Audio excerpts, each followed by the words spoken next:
Alors là, ils ont complètement craqué. Bruges vient de se faire démolir 4 buts à 1 par l'Atlético de Madrid. Et tout ça grâce à un seul homme aujourd'hui, Sorloth. Ce mec a tout simplement claqué un triplé aujourd'hui. Et tout ça dans un match où Simeone a préféré mettre Lookman et Griezmann au banc. On aurait pu penser que sans ces deux joueurs là, l'Atlético de Madrid allait forcément perdre face à Bruges. Sauf que pas du tout, même si en première mi-temps ça a été très compliqué pour l'Atlético. L'équipe de Bruges était venue aujourd'hui très déterminée, ça jouait d'ailleurs très bien. Malheureusement pour eux, dès la 23e minute, sur un long dégagement d'Oblak, Sorloth reçoit le ballon, le contrôle. Ayant un défenseur sur lui, n'a pas cherché à complètement se retourner.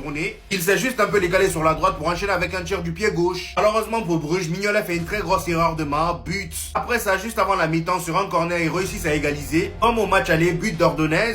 Et pour vous dire à quel point l'Atlético de Madrid était en difficulté malgré l'ouverture du score, et bah dites-vous qu'avant la mi-temps, Bruges était beaucoup plus proche du 2 buts à 1. Ensuite vient la deuxième mi-temps et c'est là l'Atlético de Madrid a décidé d'en découdre. Dès la 48e minute, l'Atlético de Madrid rajoute le deuxième but sur une magnifique reprise de Cardozo. Et pendant ce temps, on avait Jan Oblak qui sortait des arrêts de Taré. À la 70e minute, Lookman rentre en jeu à la place de Baena. Et 6 minutes plus tard, sur une magnifique action, une magnifique sortie de balle de l'Atlético de Madrid, Lookman joue en 1-2 avec Antoine Griezmann, ensuite fait la passe à Sorloth. Sorloth seul devant le gardien place le ballon, but. Et comme si c'était pas déjà suffisant, à la 87e minute, il rajoute un quatrième but, ce qui fait un total de 3 buts pour notre cher Sorloth. L'Atlético de Madrid va donc affronter en 8e de finale soit Liverpool ou Tottenham.